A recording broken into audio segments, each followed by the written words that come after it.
Welcome to Storytales. Please like this video and subscribe to Storytales. I hope you enjoy the story. Let's begin. The fluorescent lights of Courtroom 7B cast an unforgiving glare across the worn wooden benches, highlighting every crack and crevice in the aging justice system. Kevin Stevens sat rigid in his chair, the fabric of his decade-old suit jacket rough against hidden wounds. His attorney's leather briefcase rested between them like a shield, containing evidence that would soon shatter 15 years of careful lies. The morning crowd filled the gallery behind him, a mix of other divorcing couples, their attorneys, and the usual courthouse regulars who came to watch personal tragedies unfold like daytime television. Their whispered conversations created a constant undercurrent of sound, punctuated by the occasional cough or shuffling of papers that Kevin's gaze drifted to the woman seated across the aisle, Melissa, his wife of 15 years. She held court at the defendant's table like a queen receiving subjects, her designer suit probably worth more than his monthly salary from both jobs combined. Her dark hair cascaded over her shoulders in careful waves, and her red lipstick curved into that familiar smirk that had haunted his nightmares for years. Looking a bit tired today, Kevin, she called across the aisle, her voice carrying just enough to draw attention without seeming to project. Those double shifts really taking their toll? She turned to the young legal assistant beside her, adding in a stage whisper, "He's always been this way, you know. No drive, no ambition, just existing." Several spectators chuckled, and Kevin felt heat rise in his neck. His attorney, Michael Webb, placed a steadying hand on his arm. "Don't engage," he whispered. "She's trying to provoke you." Kevin nodded, forcing his breathing to remain steady. The bruises under his shirt throbbed in rhythm with his heartbeat, a constant reminder of why he was here. His hand unconsciously moved to his ribs, where the latest injury still made every breath a challenge. The courthouse clerk, a middle-aged woman with steel-gray hair and reading glasses perched on her nose, shuffled through papers at her desk. "All rise," the bailiff's voice boomed through the courtroom, startling several spectators to attention. Judge Harrison entered, her black robes flowing behind her as she took her place at the bench. Her stern expression surveyed the room before she sat, her gaze lingering briefly on Melissa's perfectly composed face before shifting to Kevin's worn appearance. "Be seated," she commanded, accepting a folder from the clerk. "We're here today for Stevens versus Stevens, case number 2025-437. This is a hearing regarding divorce proceedings and custody arrangements for their two minor children." She glanced at her papers. "I see Mrs. Stevens is seeking full custody and 70% of joint assets. That's quite a substantial request." Before either attorney could speak, Melissa's voice cut through the air like expensive crystal shattering on marble floors. "Your Honor, if I may." She stood, smoothing her skirt with manicured hands that had left countless invisible scars on Kevin's soul. "I believe it's important for the court to understand the full context of our situation." Judge Harrison's eyebrows rose slightly, but she nodded. "Proceed, Mrs. Stevens, but be brief." Melissa's lips curved into a practiced smile, the same one she'd used at countless dinner parties and school functions, the smile that made everyone believe her lies. "Your Honor, I've spent 15 years trying to build a life with a man who refuses to grow, to achieve, to be anything more than mediocre. He works 2 jobs, yes, but only because he lacks the ambition to advance in either one. Our children need a role model who can show them how to succeed in life, not someone who's content to remain stagnant." Kevin's attorney rose, his expression tight. "Your Honor, my client's employment history shows consistent." "Oh, please," Melissa interrupted, her theatrical eye roll drawing more chuckles from the gallery. "Consistency in mediocrity is hardly something to brag about. He's like a workhorse, easy to ride." She gestured toward Kevin with elegant dismissiveness. "Look at him. Same cheap suit he's had for years, while I've built a successful personal training business and maintained our family's social standing despite his limitations." The gallery's attention swung between them like a pendulum, most faces showing sympathy for the beautiful, successful woman saddled with such an apparently uninspiring husband. Kevin noticed a young couple in the gallery whispering to each other, the woman shaking her head in apparent dismay at his appearance. "Mrs. Stevens," Judge Harrison warned, "this is a court of law, not an entertainment venue. If you have relevant facts to present, please do so through your attorney." Melissa's attorney, Regina Palmer, stood smoothly. Her tailored pantsuit and pearl necklace exuded old money and influence. "Your Honor, my client is simply expressing her frustration with a marriage that has failed to meet even basic expectations. Mrs. Stevens has been the primary caregiver for their children, maintaining an active presence in their school and social lives while also running a successful business. Mr. Stevens, by contrast, has been notably absent from most significant family events."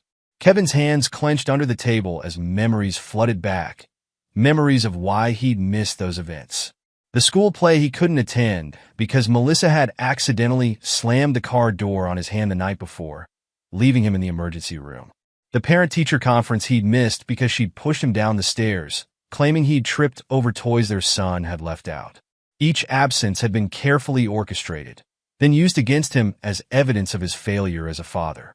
"Your Honor," Michael Webb interjected, "my client has maintained steady employment throughout the marriage, working additional hours to support his family's lifestyle. Mrs. Stevens' business, while successful, represents only a small portion of their household income. Furthermore, small portion?" Melissa's laugh rang out, sharp and cutting. "At least I have something to show for my efforts. What has he achieved? A position loading boxes? Filing paperwork at night? Our children deserve better than a father whose greatest ambition is punching a time clock." Judge Harrison's gavel cracked against the wooden block. "Mrs. Stevens, I won't warn you again about interrupting. One more outburst and you'll be held in contempt." Melissa subsided into her chair, but her smirk remained. She crossed her legs elegantly, her expensive heel bouncing slightly as she watched Kevin with the same amused contempt she'd shown throughout their marriage. She knew how this would play out. She always did. Her carefully crafted image of the successful, devoted mother trapped in a marriage with an underachieving husband had convinced everyone for years. Why should today be any different? Kevin felt the weight of the evidence in his attorney's briefcase like a physical presence. Photos, medical records, documented incidents that he'd kept hidden out of shame and fear. His children's faces flashed through his mind, their confusion, their gradual withdrawal as Melissa's manipulation turned them against him. His daughter's tears when he'd missed her dance recital, not knowing he'd been nursing cracked ribs from Melissa's latest accident. His son's disappointment when he'd skipped the father-son camping trip, unable to explain the burns hidden under his long-sleeved shirt. Regina Palmer continued her presentation, her voice smooth and professional. "Furthermore, Your Honor, Mr. Stevens has shown a pattern of emotional distance that has affected the children's development. They've expressed feeling abandoned by their father, a sentiment that, Your Honor," Kevin's voice cut through the courtroom, surprising even himself with its steadiness. All eyes turned to him, including Melissa's, her expression a mixture of amusement and contempt. "Yes, Mr. Stevens?"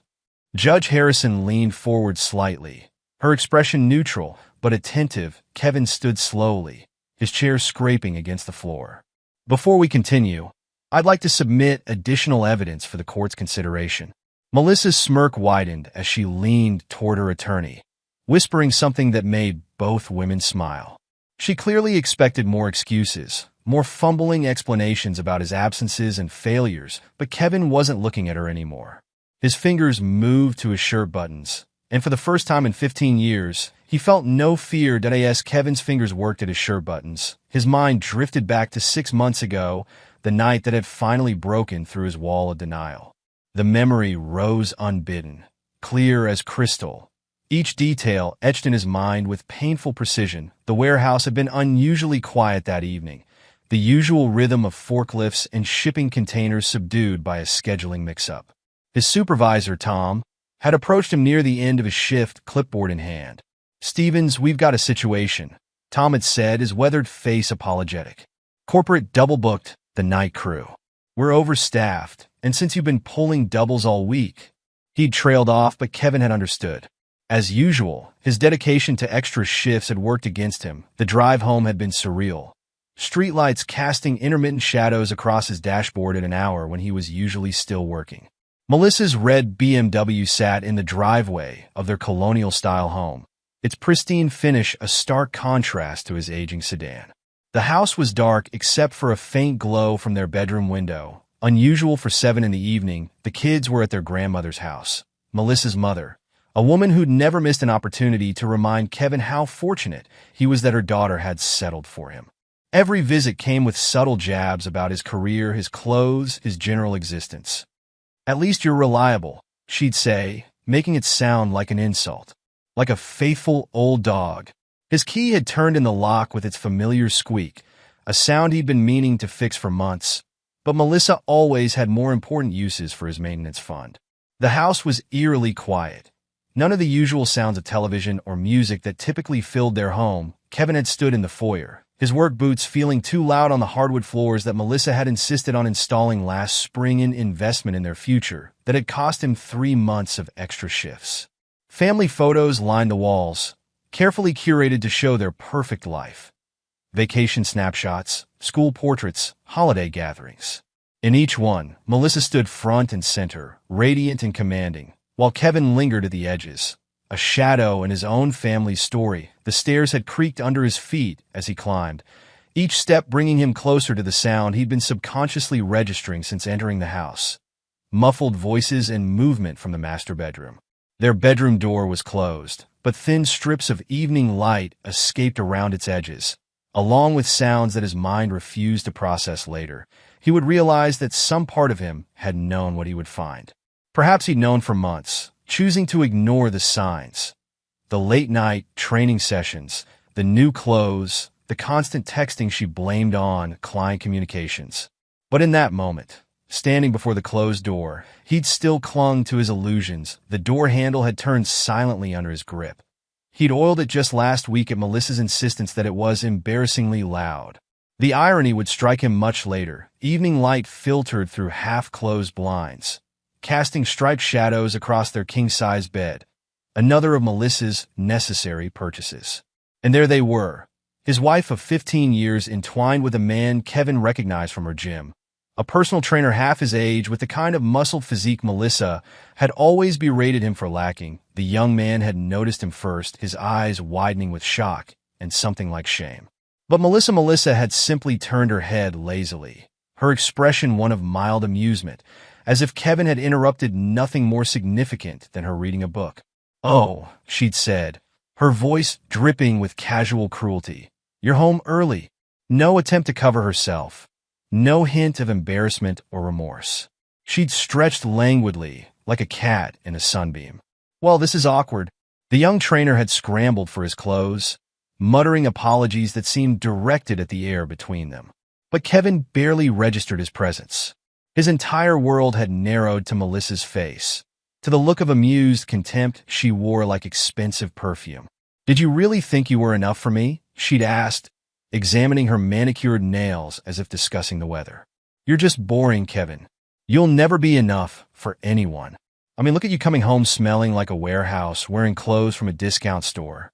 It's embarrassing, really." Each word had struck like a physical blow, joining the constellation of bruises hidden beneath his shirt.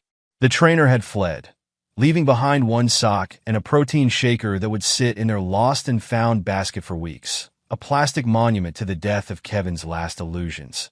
"Don't look so shocked," Melissa had continued, finally reaching for her silk robe, the one Kevin had bought her last Christmas with money earned from 3 weeks of overtime. "Did you think all those late-night sessions were really about fitness? God, you're naive." She'd laughed then, that silvery laugh that had once made him feel like the luckiest man alive. "This isn't even the first time, you know. Just the first time you've been pathetic enough to come home early and catch us." Kevin had stood frozen, his work bag still slung over his shoulder, his mind struggling to process the casual way she was destroying 15 years of marriage. But even then, even in that moment of ultimate betrayal, his first thought had been of their children. "The kids," he'd managed to say, his voice sounding distant to his own ears. "What about?" "Oh, please." Melissa had stood, tightening her robe with sharp, angry movements. "Don't pretend this is about the children. You're barely there for them anyway. Always working, always tired, always making excuses. At least I'm present in their lives. At least I'm showing them how to live with passion, with ambition." "You mean showing them how to cheat?" The words had escaped before he could stop them, and Melissa's eyes had narrowed dangerously as she'd crossed the room in 3 quick steps, her hand connecting with his face in a practiced motion. The ring on her middle finger, his grandmother's ring, given to her on their wedding day, had cut into his cheek, adding another small scar to his collection. "Don't you dare judge me," she'd hissed, all pretense of amusement gone. "I've given you 15 years of my life. 15 years of watching you plod along, content with mediocrity, while I've had to maintain our social standing despite your limitations." Her lips had curved into a cruel smile.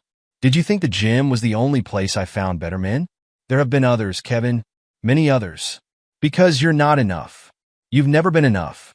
He'd stood there, blood trickling down his cheek, as she detailed her infidelities like she was reading a grocery list. Each casual revelation had driven home how blind he'd been, how completely she'd controlled their narrative. The business dinners, the yoga retreats, the girls' weekends, all opportunities for her to seek what she claimed he couldn't provide. "So what are you going to do about it?" she'd asked finally, her tone suggesting she already knew the answer. "Leave me? Take the children?" She'd laughed again, but this time the sound held no music, only cold calculation. "Who would believe you? Look at yourself, Kevin. Look at me. Who do you think everyone will support in a divorce? The successful, devoted mother who's active in the community? Or the absent father who works 2 dead-end jobs and can barely afford a decent suit?" She'd been right, of course. She was always right. He'd stayed, telling himself it was for the children, that they needed stability, needed their family intact. But in the darkest hours of the night, he'd admitted the truth to himself. He'd stayed because she'd convinced him he deserved nothing better. The memory faded, bringing Kevin back to the present moment in courtroom 7B. His fingers had finished with his shirt buttons while his mind wandered through that pivotal night. Judge Harrison was watching him with growing concern, while Melissa's smirk had started to fade as she noticed the determined set of his jaw. The 6 months since that night had been a slow descent into hell. Melissa had flaunted her affair openly, taking calls from her lover while Kevin was in the room, leaving evidence of their encounters where he would find them. But worse than the infidelity was how she'd used their children as weapons. "Daddy doesn't love us enough to fight for us," she'd tell them when she thought Kevin was within earshot. "He's too busy working his little jobs to care about our feelings." Each word had been carefully chosen to cut deep, to reinforce the narrative she'd been building for years. Their daughter, Emily, had stopped meeting his eyes, convinced by her mother's constant whispers that her father's absences were by choice rather than necessity. Their son, Michael, had begun parroting Melissa's criticisms, his young voice taking on her cruel inflections as he questioned why his father couldn't be more like the other dads at school. The breaking point hadn't been the affair, or even the emotional manipulation of their children. It had been last Tuesday night, when Kevin had overheard Melissa on the phone with her lawyer. "Of course I'll get full custody," she'd said, her voice carrying through the heating vent to the basement where Kevin was doing laundry. "I've got years of documentation, every missed school event, every skipped parent-teacher conference. Nobody will believe him over me. I mean, look at him compared to me." She'd laughed that silvery laugh that now sent chills down his spine. "Once I get the kids, the house, and most of the assets, he'll have nothing left. Just like he deserves." That night, Kevin had finally called Michael Webb, the attorney whose card he'd been carrying in his wallet for months. It was time to end the illusion of their perfect life, no matter the cost. Now, standing in the fluorescent-lit courtroom, Kevin's fingers finished with the last button of his shirt. The gallery had fallen silent, sensing the shift in atmosphere. Even the usual shuffling of papers had ceased. "Mr. Stevens," Judge Harrison began, her tone cautionary. "What exactly are you?" The shirt fell open, and the silence in the courtroom became absolute. His torso was a roadmap of abuse. Fresh bruises in various shades of purple and yellow, old scars that traced patterns across his skin, circular burns that could only have come from deliberately placed cigarettes and cooking utensils.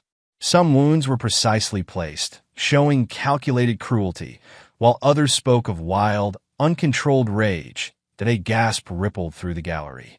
Someone in the back row whispered, "Oh my God." The young couple who had been judgmental earlier now stared with horror-struck expressions. That Melissa's smirk had vanished completely, replaced by something close to fear. Her manicured nails stopped their incessant tapping, gripping the edge of the table instead. "He's lying," she said, but her voice had lost its smooth control. "He's making this up? Those could be from anywhere he works in a warehouse. For God's sake."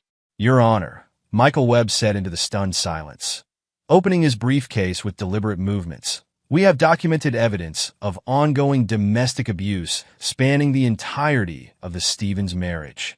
He began laying out folders on the table. Medical records from 5 different emergency rooms, chosen specifically so no single facility would notice the pattern. Photographs dating back to their first year of marriage, each injury carefully documented with dates and circumstances. Witness statements from neighbors who heard Mrs. Stevens' violent outbursts but were too intimidated by her social standing to report them. Kevin remained standing, his shirt open, as Webb continued. "We have security camera footage from their home showing Mrs. Stevens physically attacking my client on multiple occasions. We have audio recordings of her threats, her emotional manipulation of their children, and her bragging to friends about how she's managed to maintain her public image while systematically destroying her husband's sense of self-worth." The judge's expression had transformed from professional neutrality to barely contained fury. Her eyes moved from Kevin's exposed injuries to Melissa's increasingly panicked face.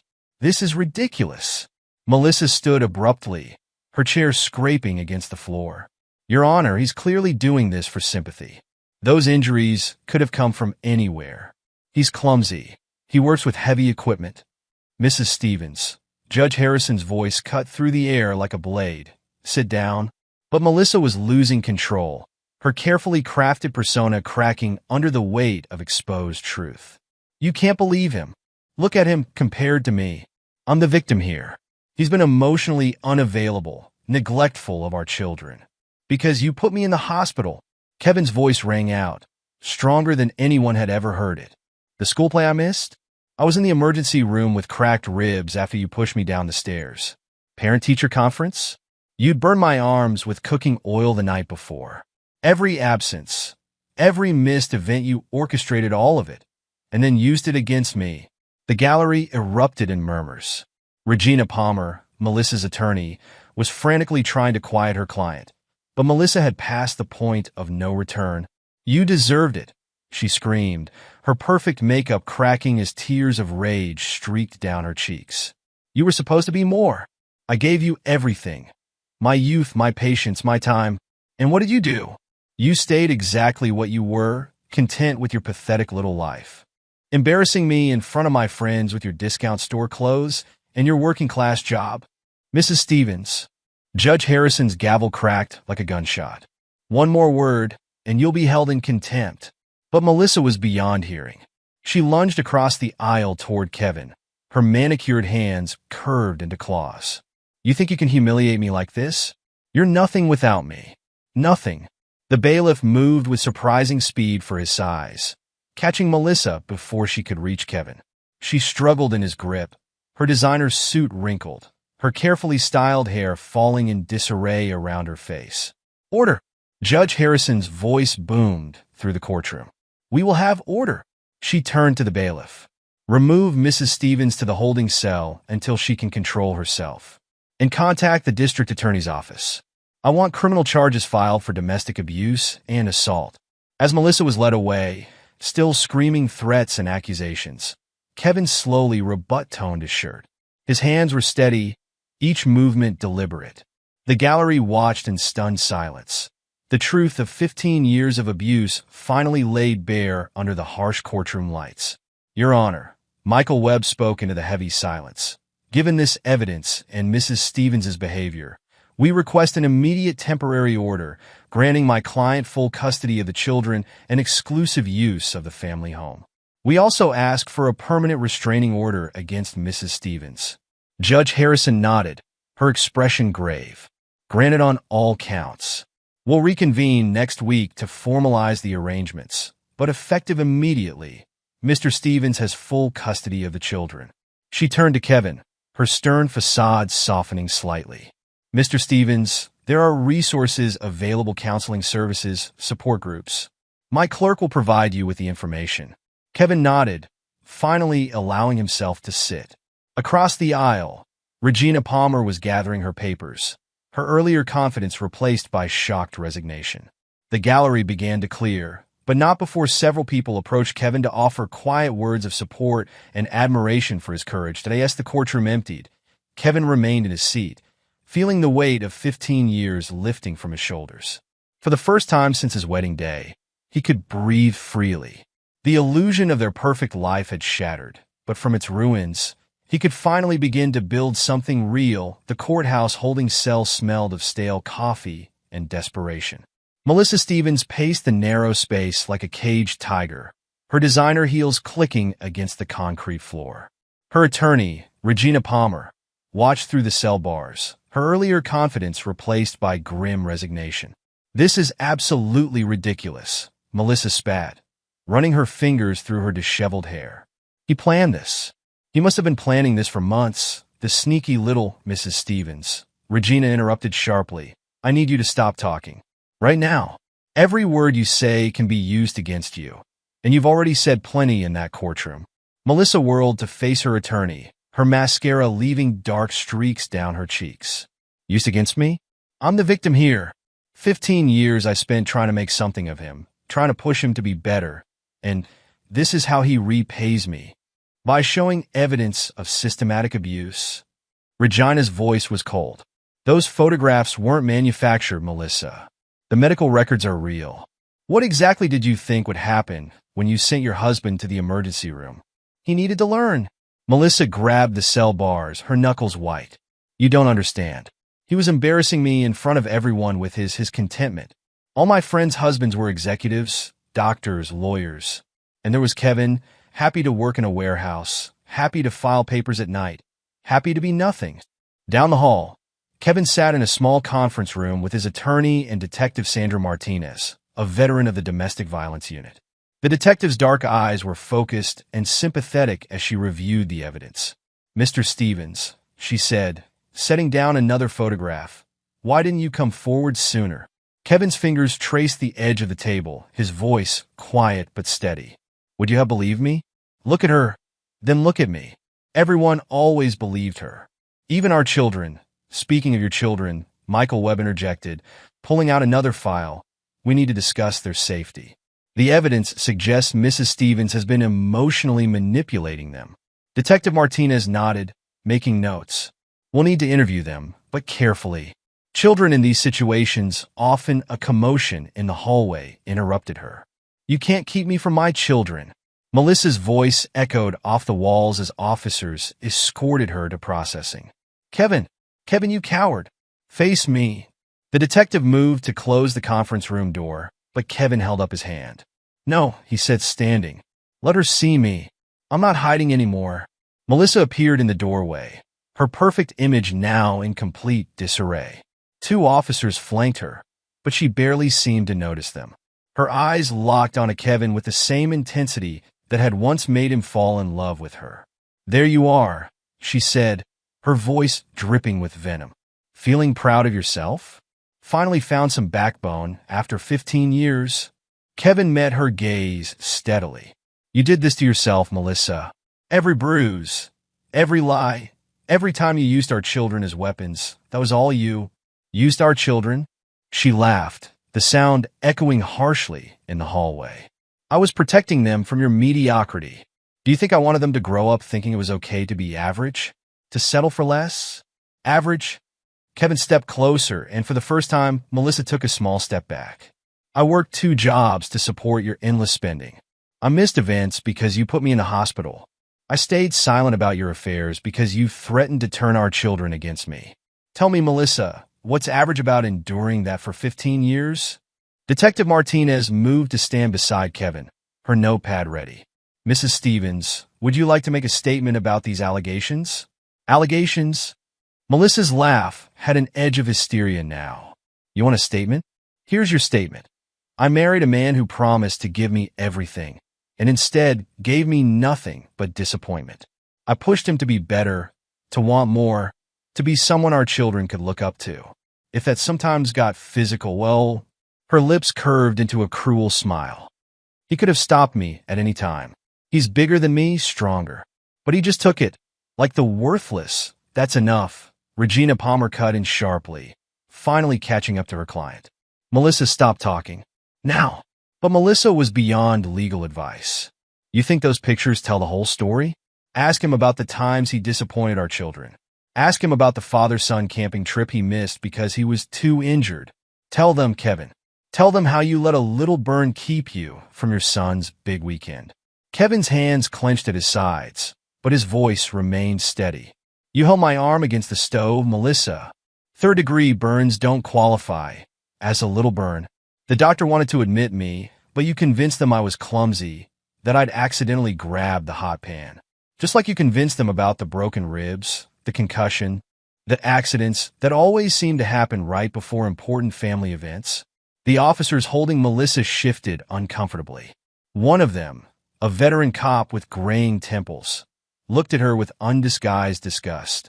Mrs. Stevens, Detective Martinez said, her pen poised over her notepad. Are you admitting to causing these injuries? Regina Palmer stepped between them. My client is not answering any more questions without proper legal representation.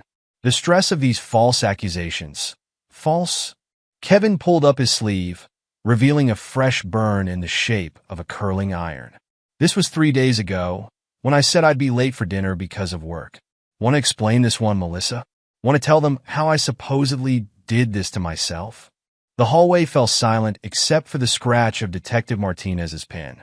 Melissa's face went through a rapid series of expressions. Rage, fear, calculation, and finally, a chilling smile. You think you've won. Her voice was almost gentle now, which Kevin knew was most dangerous.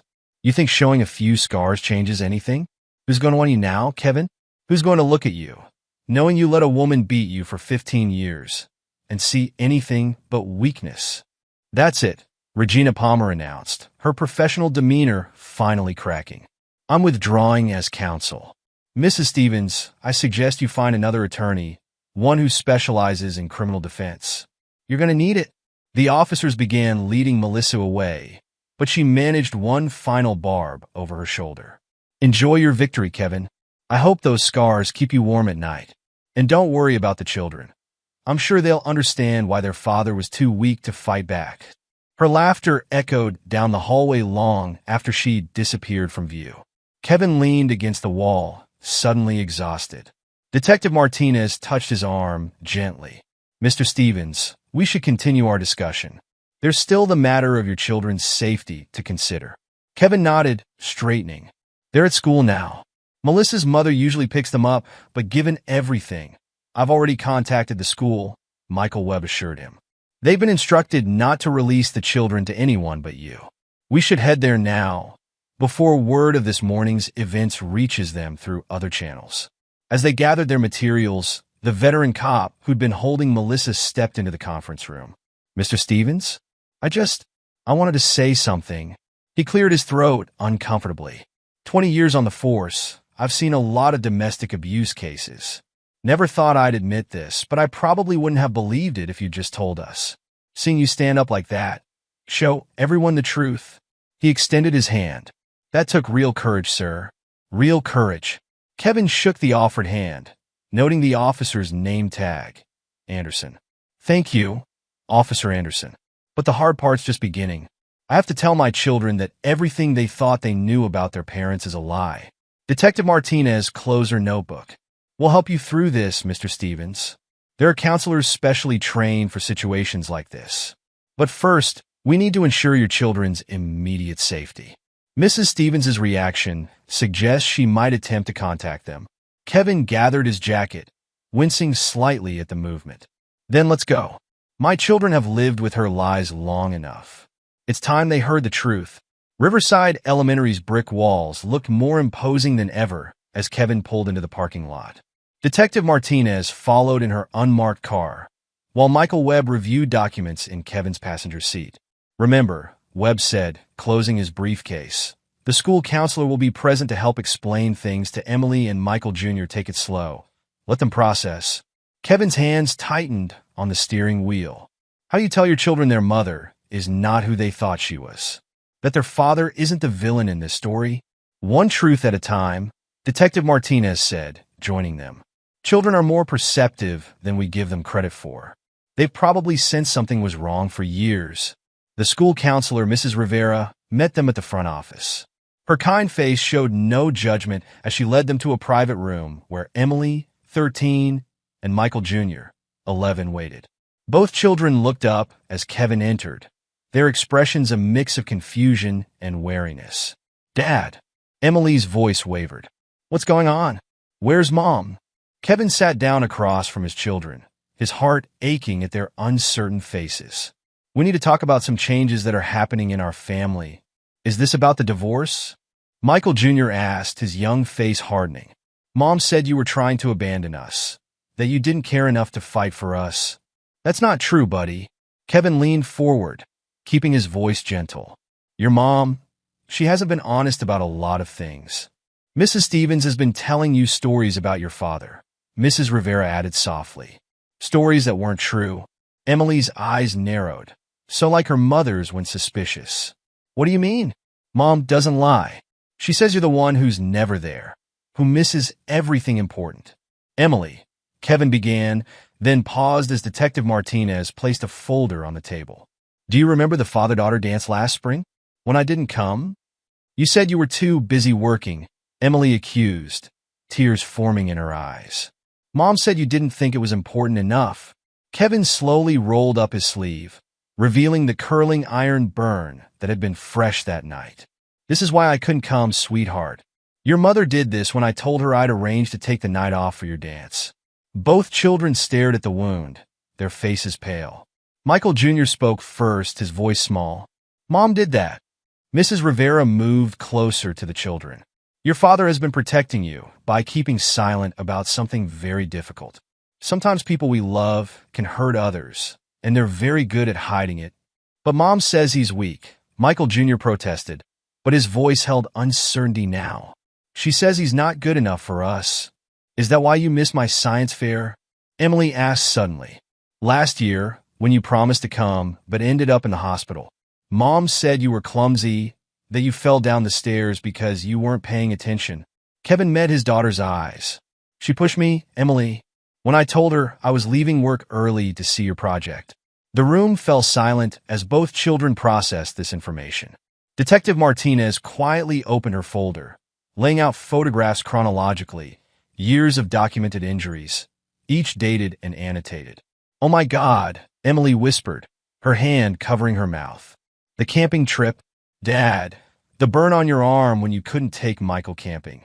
"She held my arm against the stove," Kevin admitted, his voice rough with emotion. "Because I'd suggested we could cut back on expenses to afford the trip." Michael Jr. started crying, silent tears rolling down his cheeks. "I got so mad at you.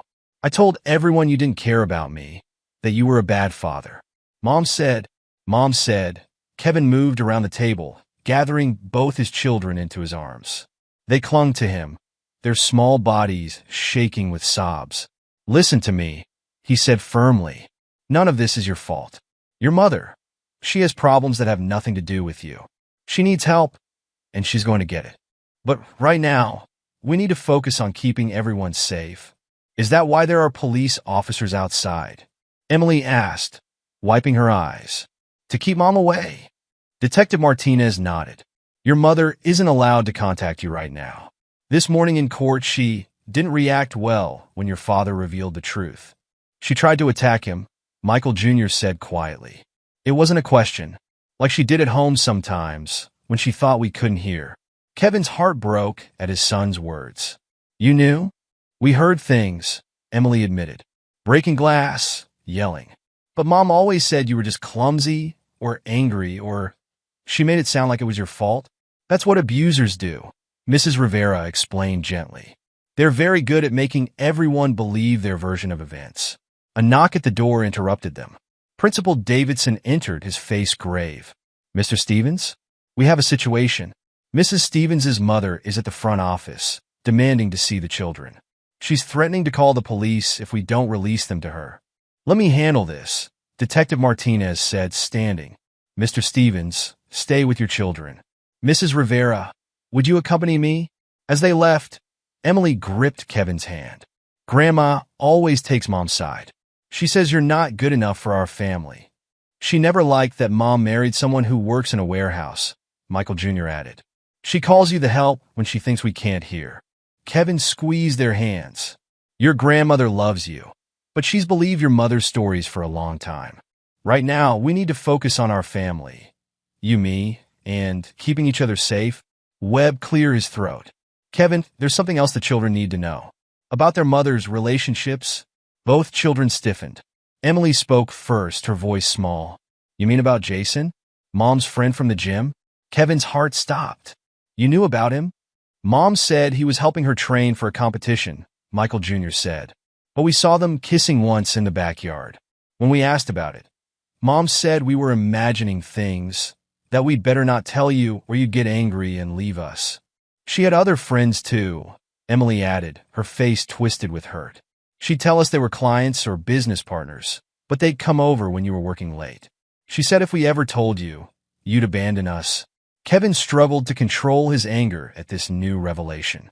His children had been carrying this burden alone, manipulated into silence by their mother's threats. I will never abandon you, he said firmly. Never. What your mother did, all of it was wrong.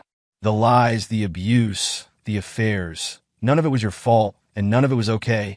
The door opened again, and Detective Martinez returned. Mrs. Stevens's mother has been escorted off school property. She was served with a copy of the temporary restraining order, but she's threatening legal action. Let her, Webb said. We have more than enough evidence to maintain the protection order, especially given Mrs. Stevens's behavior in court today. What's going to happen now? Michael Jr. asked, looking between the adults. For now, you'll stay with your dad, Detective Martinez explained. Your mother isn't allowed to contact you directly. If she tries, you need to tell your father or another adult immediately. What about our stuff? Emily asked. Our rooms, our clothes. We'll arrange a police escort to collect your belongings, Webb assured them. But first, there are some people who want to talk to you about what you've seen and heard over the years. They're trained to help children in situations like this. Kevin held his children closer. I know this is overwhelming, and I know you probably have a lot of confused feelings right now. It's okay to still love your mom. It's okay to be angry too. Whatever you're feeling, we'll work through it together. Dad! Michael Jr. looked up, his young face serious. I'm sorry I believe Mom's lies about you. I'm sorry I was mean to you. Me too, Emily whispered. We should have known. Hey, no, Kevin said firmly. Your mother was very good at making people believe her version of events. You have nothing to be sorry for. Nothing. A commotion in the hallway drew their attention. Through the window, they could see Mrs. Stevens's mother engaged in a heated argument with school security. Her perfectly coiffed hair and designer outfit, so like her daughter's, seemed at odds with her red face and angry gestures.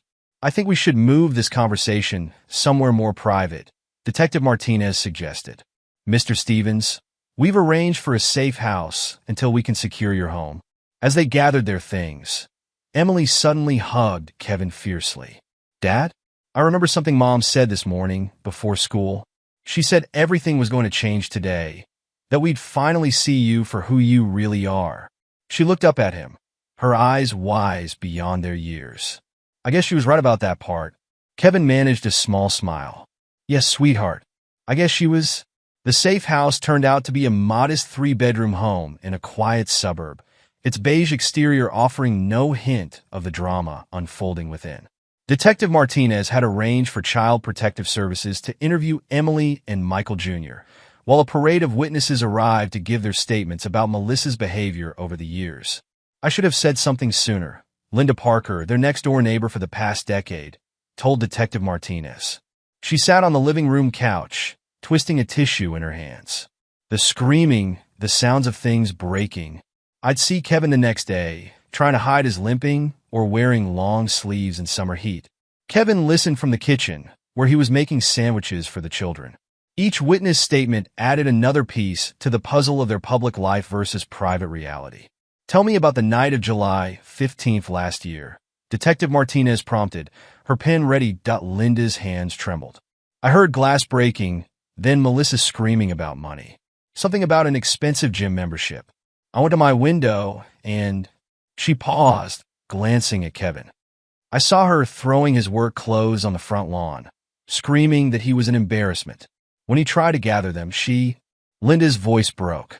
Take your time, the detective said gently. She poured bleach on them.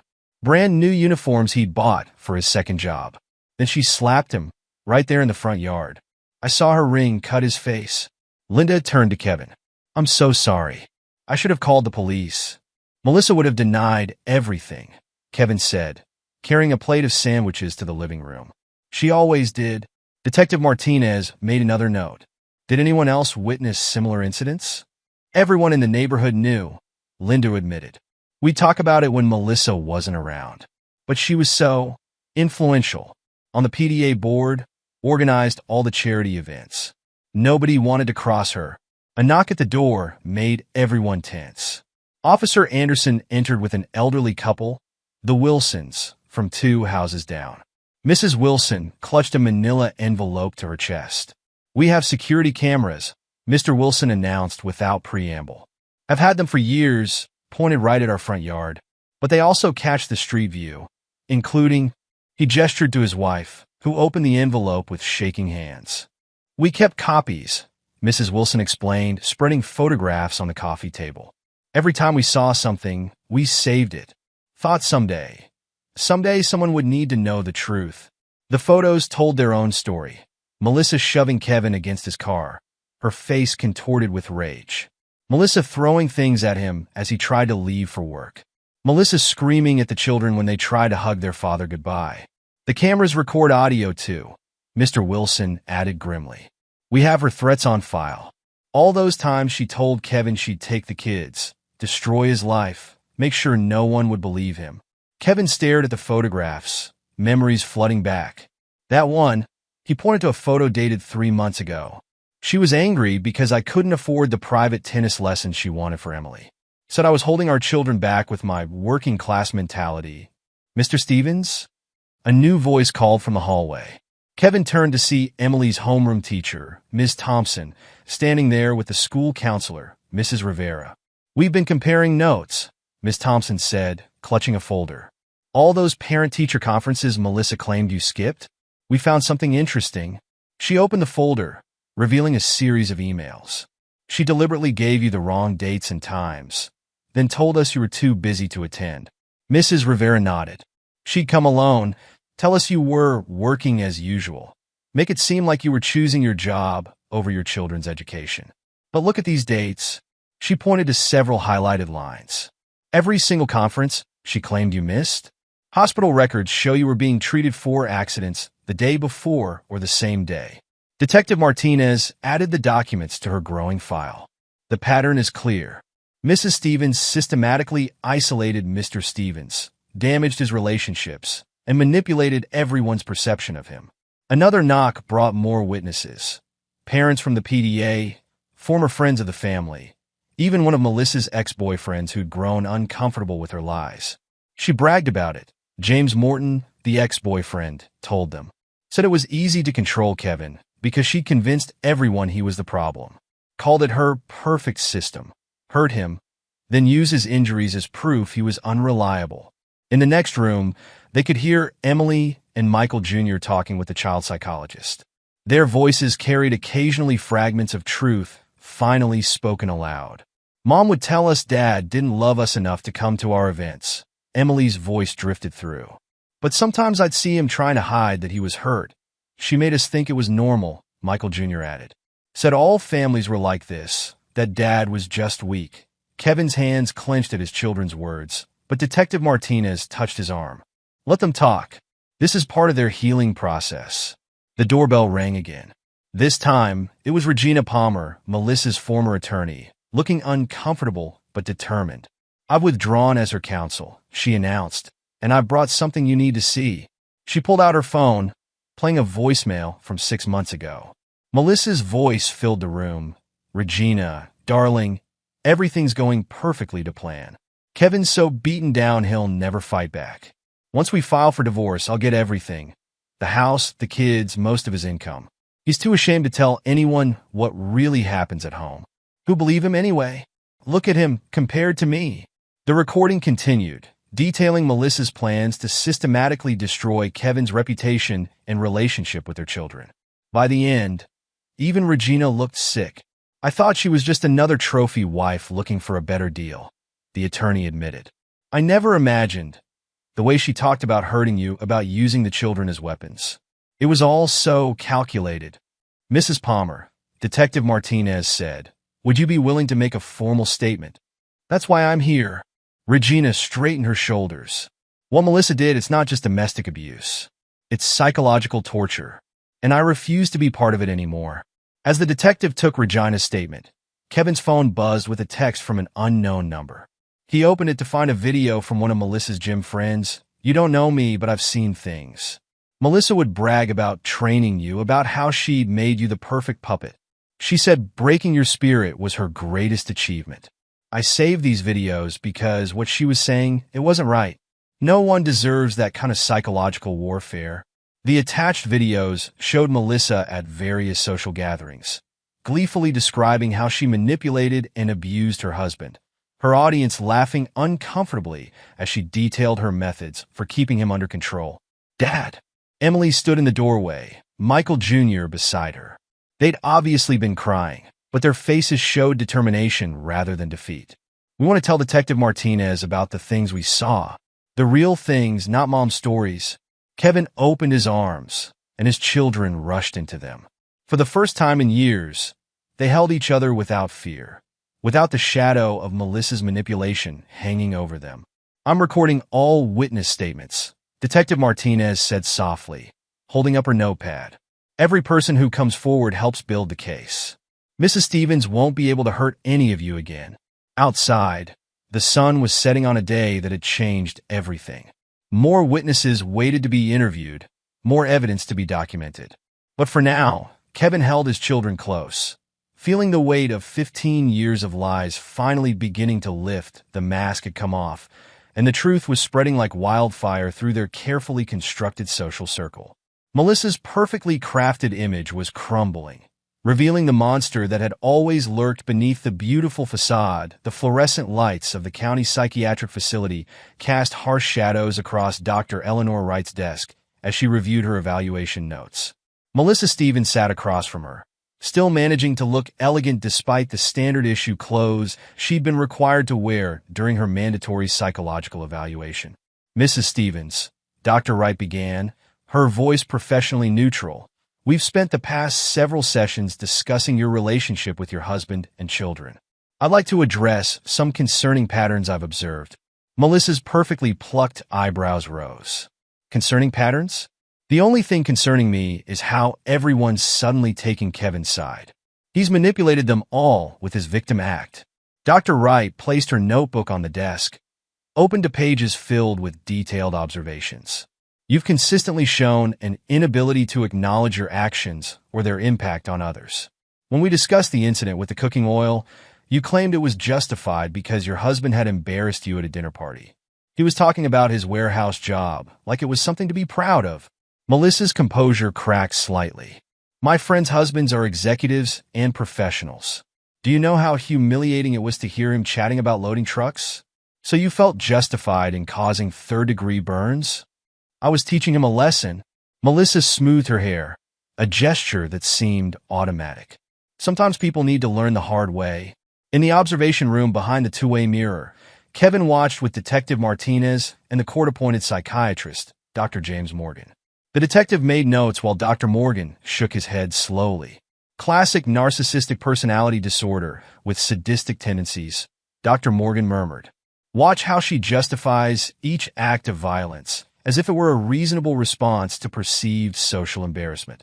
Inside the evaluation room, Dr. Wright continued. "Let's discuss your children. You've admitted to telling them their father missed events because he didn't care enough to attend, when in fact he was seeking medical treatment for injuries you inflicted. I was protecting them from disappointment." Melissa's voice took on a practiced, maternal tone.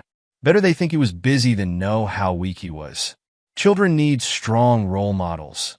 "Strong role models?" Dr. Wright's pen moved across her paper. "Like telling your son his father missed the camping trip because of laziness, rather than because you held his arm against a hot stove." For the first time, genuine anger flashed across Melissa's face. He was going to waste money on that ridiculous trip when I needed a new tennis membership. Someone had to maintain our social standing, and he clearly wasn't capable. In the observation room, Kevin felt Detective Martinez's hand on his shoulder. "We're getting everything we need," she assured him. Her responses alone are enough to support the abuse charges. Dr. Morgan nodded in agreement. She's displaying classic signs of narcissistic rage when confronted with her actions. The lack of empathy, the constant need for admiration, the elaborate justifications for abuse, it's all documented now. Back in the evaluation room, Dr. Wright turned to a new page. "Your former attorney provided us with recordings of your conversations. In one, you described breaking your husband's spirit as your greatest achievement. Could you explain what you meant by that?" "Regina betrayed me." Melissa's eyes narrowed. She didn't understand what I was trying to accomplish. Kevin needed to be molded, shaped into something presentable. Instead, he insisted on remaining. Her lip curled in disgust, ordinary. And that justified 15 years of physical and emotional abuse. Abuse? Melissa laughed, the sound brittle. "I was investing in our family's future. Every bruise, every burn, every broken bone was an opportunity for him to learn, to understand that mediocrity wasn't acceptable in my home." Dr. Wright's pen paused. "Your home? Of course it's my home." Melissa stood suddenly, her practiced poise finally shattering completely. "I built everything. I created our social circle, maintained our image, pushed him to work 2 jobs so we could live in the right neighborhood, send our children to the right schools. He was nothing but raw material, and I almost had him perfectly trained until he pulled this ridiculous stunt in court." Behind the mirror, Dr. Morgan spoke quietly to Detective Martinez. "There it is, the mask completely dropped. This is who she really is." Dr. Wright remained seated, her voice calm. "Mrs. Stevens, do you understand that what you're describing is systematic abuse?" "No, you don't understand." Melissa leaned over the desk, her face intense. "Everything I did was necessary. Kevin was like clay, shapeless, useless until molded by a stronger hand. I did him a favor by trying to make him better. And how does he repay me? By turning my own children against me." "Your children provided their own statements," Dr. Wright reminded her.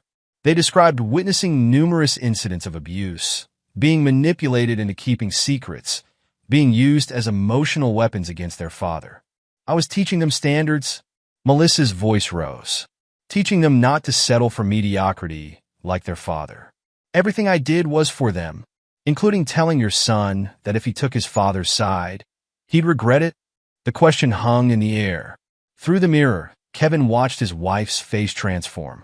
The sophisticated mask she'd worn for years crumbled, revealing something dark and twisted beneath. "You're all the same," Melissa snarled. "Too stupid to understand what I was trying to build. Kevin was nothing when I found him. Nothing. I gave him purpose, gave him goals. If that meant breaking him down first, so be it. A few burns, a few bruises, that's a small price to pay for improvement." Dr. Wright made one final note. "Mrs. Stevens, based on our sessions and your responses today, I'll be recommending intensive psychiatric treatment. Your lack of empathy, your justification of abuse, and your manipulation of your children indicate severe psychological issues that make you a danger to others." "A danger?" Melissa laughed again, the sound echoing off the bare walls. "The only danger was leaving Kevin in charge of our children's future. Can you imagine them growing up thinking it's acceptable to be average, to be content with mediocrity? I was saving them from his influence." In the observation room, Dr. Morgan turned to Kevin. "Mr. Stevens, your wife's condition is severe. The level of calculation in her abuse, the complete lack of remorse, the sophisticated manipulation of social perceptions, this isn't something that developed overnight. She's likely had these tendencies her entire life." Kevin watched as 2 orderlies entered the evaluation room. Melissa was still ranting, her carefully maintained image now completely shattered. "How long will she need treatment?" Given the severity of her narcissistic personality disorder and the sadistic elements we've observed, Dr. Morgan shook his head. "This isn't a short-term situation. She's a danger to you, to your children, and potentially to others. I'll be recommending long-term institutional treatment with continuous evaluation. Detective Martinez added another page to her file. This evaluation, combined with the physical evidence and witness statements, gives us everything we need for both the criminal case and the custody hearing. Through the glass, they watched as Melissa was led away, still protesting that everything she'd done had been necessary and justified. Her voice faded down the hallway, leaving behind only the echo of 15 years of calculated cruelty. Mr. Stevens, Dr. Morgan said quietly, your children will need therapy to process this. The manipulation they've endured, the divided loyalties, the distorted view of family dynamics, it will take time to heal. Kevin nodded, feeling both drained and relieved. Whatever they need, whatever it takes to help them understand that none of this was normal or acceptable. The healing process can begin now, Detective Martinez assured him. With Mrs. Stevens' true nature exposed and documented, you and your children can finally start rebuilding your lives without her influence. As they left the facility, Kevin's phone buzzed with messages from the support group for male abuse survivors he'd recently joined. Words of encouragement and understanding filled his screen, reminding him that he wasn't alone anymore. The truth was finally out, and with it came the first real chance at healing for his entire family. 1 month after the psychological evaluation, Courtroom 7B looked exactly the same, but everything else had changed. Kevin sat at the plaintiff's table, his children beside him this time, as they waited for the final hearing to begin. The gallery was packed with familiar faces. Neighbors, teachers, friends who had finally seen through Melissa's carefully crafted lies. Remember, Michael Webb whispered, arranging documents on their table. Mrs. Stevens' psychiatric evaluation gives us everything we need. Dr. Wright and Dr. Morgan are both here to testify. Emily squeezed Kevin's hand. Is Mom really going to be here? They're bringing her from the psychiatric facility, Kevin explained gently. But there are officers here to make sure everyone stays safe.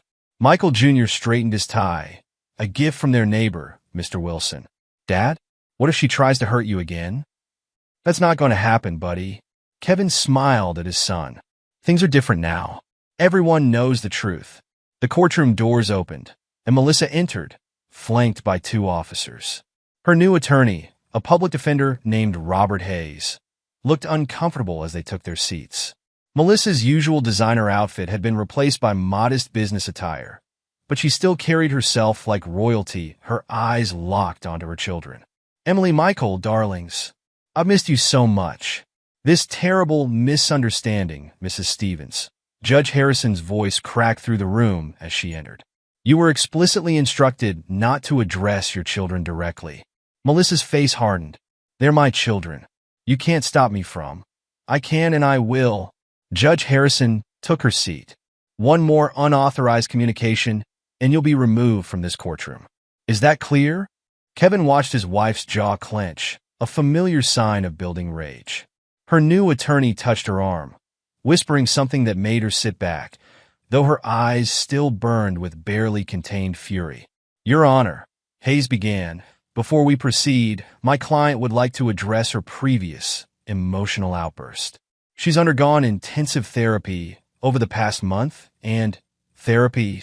Melissa's voice shattered her attorney's careful presentation. I don't need therapy. I need people to understand what I was trying to accomplish. Kevin, tell them how I was making you better. Judge Harrison's gavel cracked. Mrs. Stevens, this is your only warning. Another outburst, and you'll be held in contempt. Dr. Eleanor Wright approached the witness stand, her professional demeanor a stark contrast to Melissa's barely contained rage. The psychologist arranged her notes carefully before speaking. After extensive evaluation, it's my professional opinion that Mrs. Stevens exhibits severe narcissistic personality disorder with sadistic tendencies.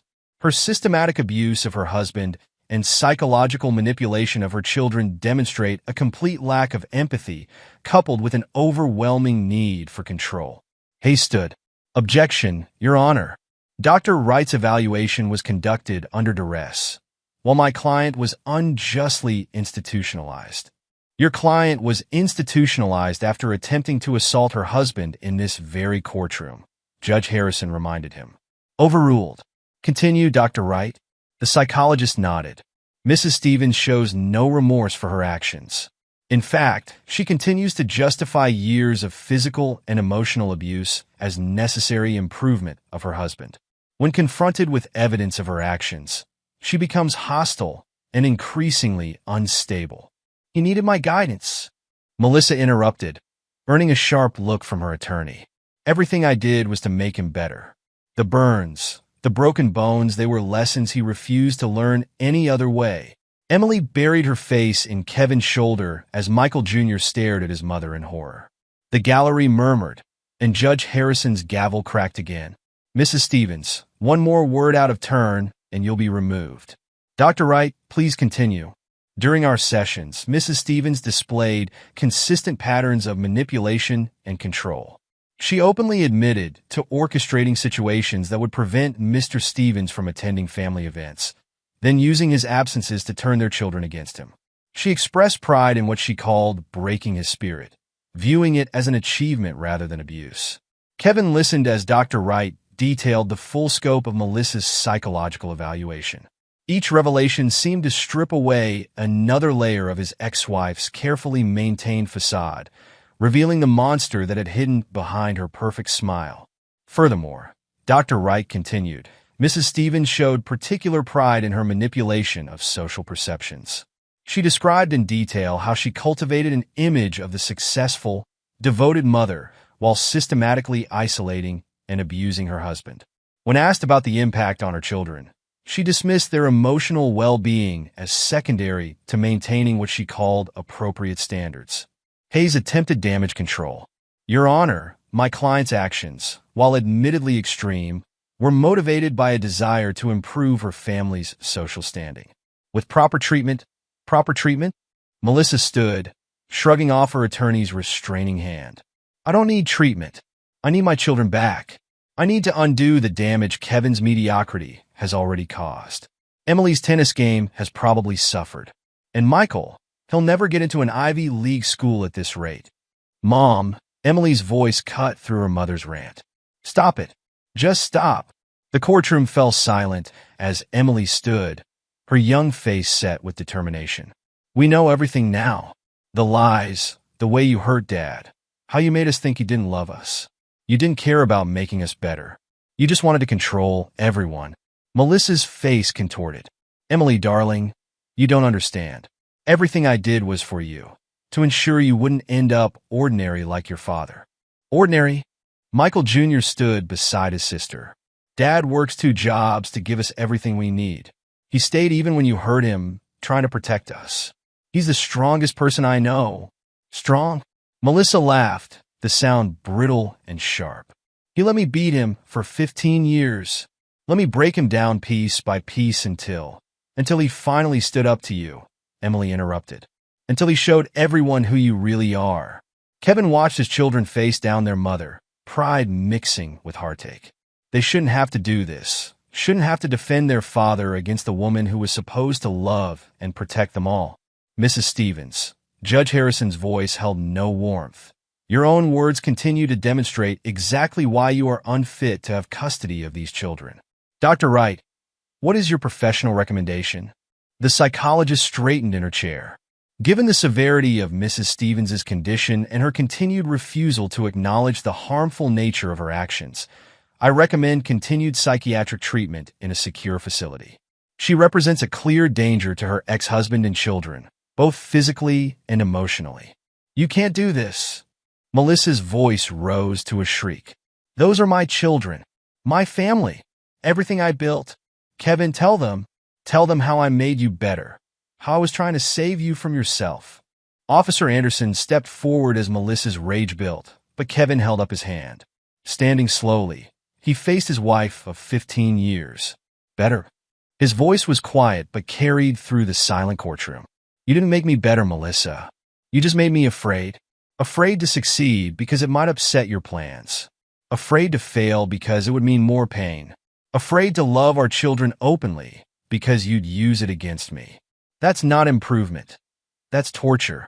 The truth of his words seemed to hang in the air as Melissa stared at him. Her perfect mask crumbling completely, Melissa stared at Kevin across the courtroom, her carefully constructed world crumbling around her. The silence stretched taut as a wire before snapping under the weight of her rage. Torture. Her laugh held an edge of hysteria. I gave you purpose. Before me, you were nothing, a warehouse worker with no ambition, no future. I tried to make you into something worthy of our social circle. Kevin remained standing, his voice steady. Our social circle? You mean the people you manipulated into believing your lies? The neighbors who watched you abuse me, but were too afraid of you to speak up? Those friends who are now here testifying against you. They're jealous. Melissa's hands clenched into fists. Jealous of everything I built, everything I achieved.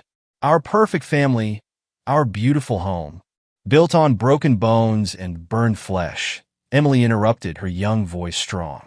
That's not perfect, Mom. That's sick. Melissa turned to her daughter, her expression a mixture of rage and desperation. You ungrateful little... She caught herself, trying to smooth her features into their usual manipulative smile. Darling, you don't understand. Everything I did was to ensure you and your brother would have the best possible future. By hurting Dad, Michael Jr. stood beside his sister. By making us think he didn't love us? By threatening us if we didn't take your side? I was protecting you from his mediocrity. Melissa's mask slipped again. Do you think I enjoyed having to discipline him? Having to teach him lessons about proper social behavior? If he had just learned faster, tried harder. Mrs. Stevens, Judge Harrison's voice cut through the rant. You're only making Dr. Wright's case stronger with every word. Case? Melissa whirled to face the judge. What about my case? What about 15 years of trying to drag a man out of his working-class mentality? Do you know how hard it is to maintain social standing when your husband is content loading trucks and filing papers? Kevin watched his wife unravel, remembering all the times he'd seen this rage behind closed doors. But now everyone could see it. The teachers, the neighbors, their children. No more hiding, no more pretending. You know what the worst part was?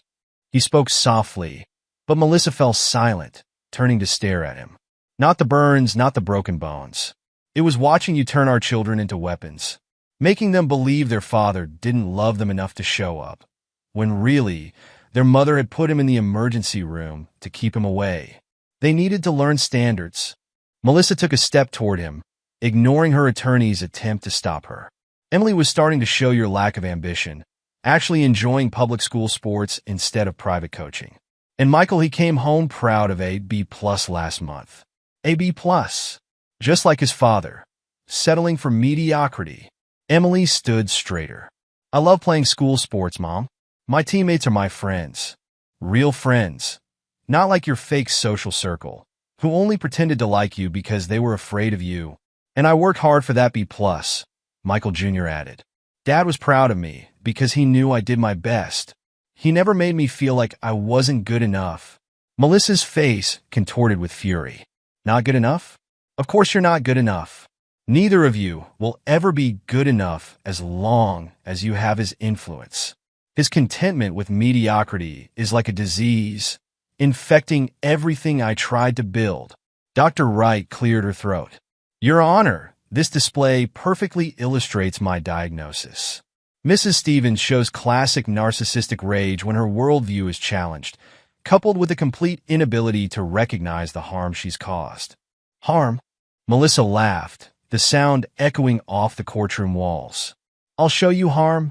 She lunged forward suddenly, her hand raised to strike Kevin. You think you've won? You're nothing without me. Nothing. But Kevin caught her wrist mid-strike, his grip firm, but not cruel. The courtroom watched in stunned silence as he looked in her eyes and said quietly, Not anymore, Melissa. You're done hurting me. Done hurting our children. Done hurting everyone around you to maintain your perfect image. Officer Anderson moved quickly, restraining Melissa as she struggled and screamed. Let go of me. He needs to learn. He always needs to learn. Remove Mrs. Stevens from my courtroom, Judge Harrison ordered, her voice sharp with disgust. And contact the psychiatric facility. She clearly requires more intensive treatment. As the officers led Melissa away, she continued screaming threats and accusations. "You'll regret this, Kevin. You're nothing without me. Nothing. Emily, Michael, tell them how I was making our family better." But the children pressed closer to their father, watching their mother's final breakdown with a mixture of fear and relief. The gallery murmured as Melissa's voice faded down the hallway, her last desperate attempts to maintain control echoing in a silence haze. Her attorney stood with slumped shoulders. "Your Honor, given my client's display, I withdraw any objection to Dr. Wright's recommendations. Clearly, Mrs. Stevens requires significant psychiatric intervention." Judge Harrison nodded grimly. "Mr. Stevens, approach the bench with your children, please." Kevin walked forward, Emily and Michael Jr. beside him. The judge's stern expression softened as she looked at the family. "Children, I want you to understand something. What your mother did to your father, to you, to your family was wrong. None of it was your fault, and none of it was justified. Mr. Stevens, you have full custody, and I'm issuing a permanent restraining order against Mrs. Stevens. She won't be allowed contact with any of you until she's completed extensive psychiatric treatment and been deemed no longer a threat." Emily looked up at the judge. "What if we don't want to see her even then?" "That will be your choice," Judge Harrison assured her. "You're old enough to make that decision for yourselves, and no one, not even your mother, can force you to have a relationship with her if you don't want to." Michael Jr. gripped his father's hand. "Can we go home now, Dad?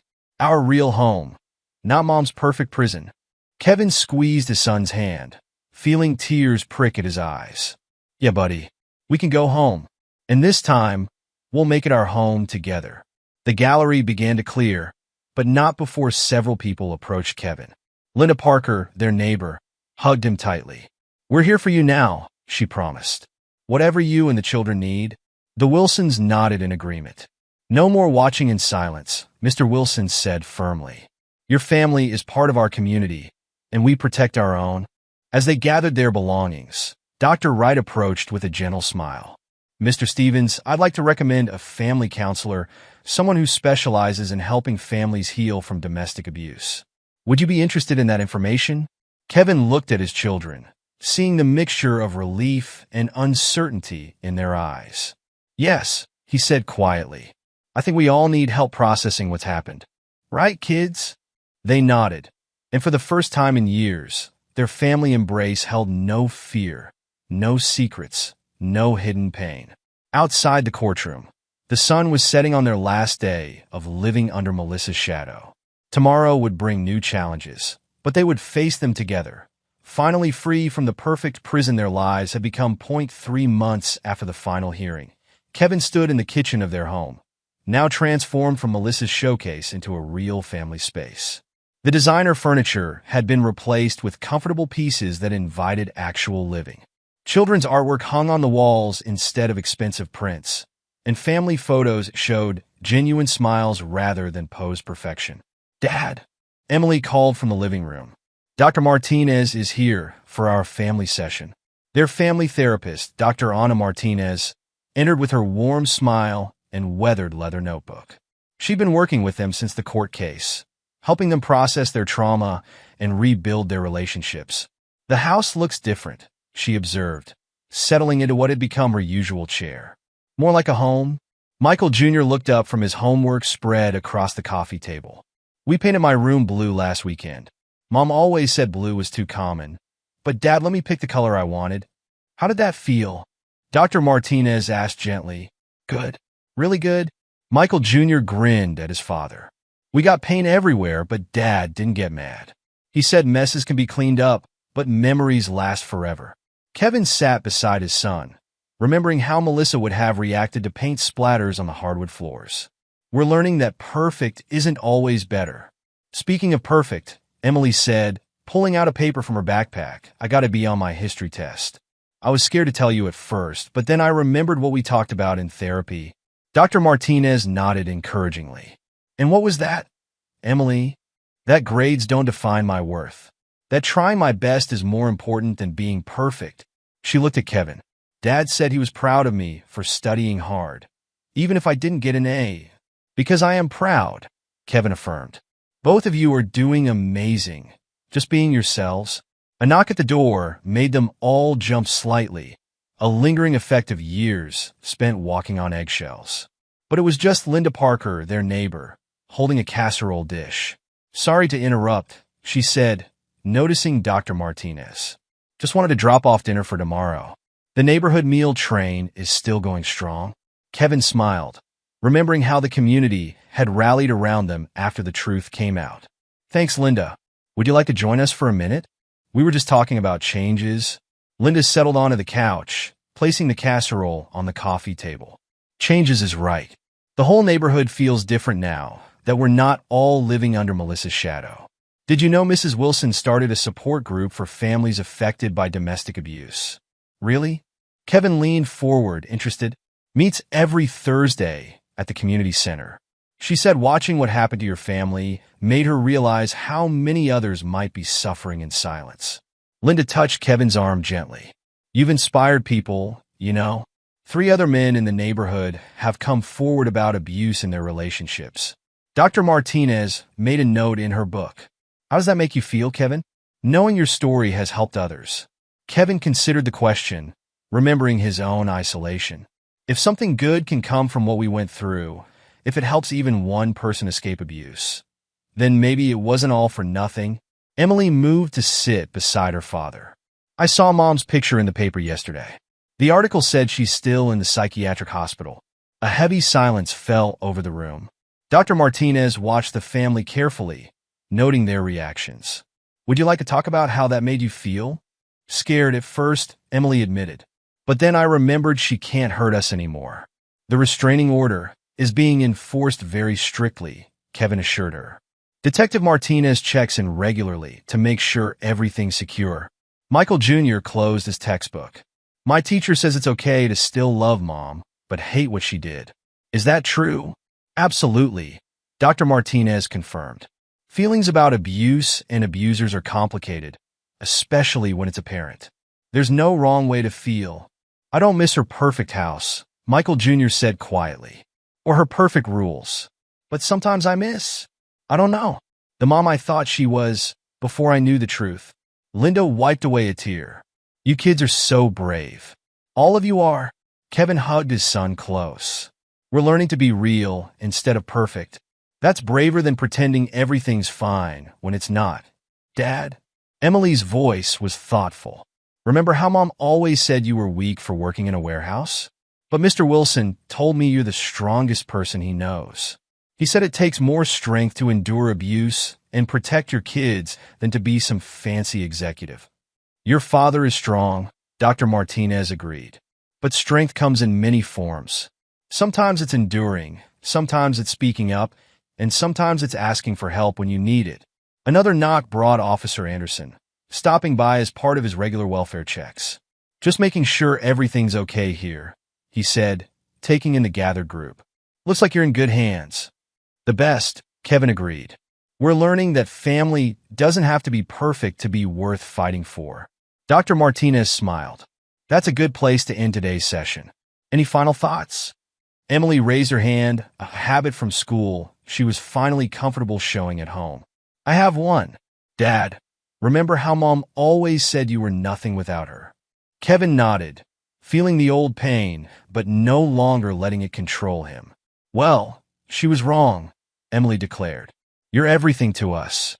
Just as you are." Michael Jr. nodded vigorously. "Yeah, and you know what else? Mom said we had to be perfect to be worth anything. But being real feels way better than being perfect." Linda stood, gathering her purse. "I should go. Thompson family dinner tonight. No designer clothes or fancy table settings required. Just good food and better company." As their visitors left one by one, Kevin looked around at the home they were rebuilding. His children's laughter echoed through rooms that had once been silent with fear.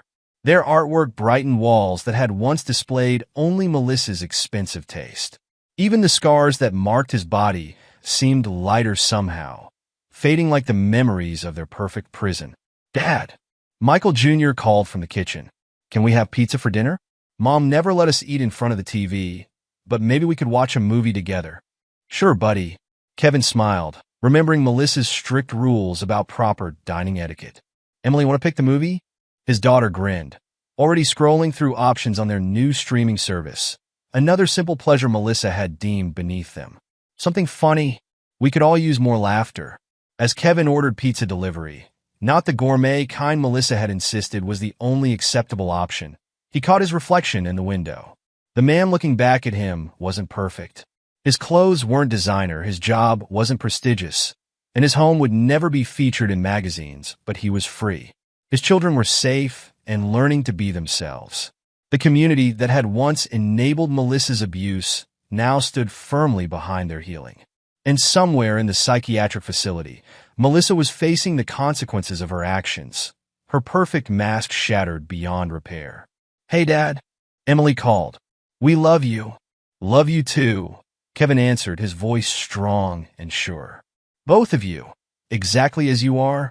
In the end, that was the only perfection worth having.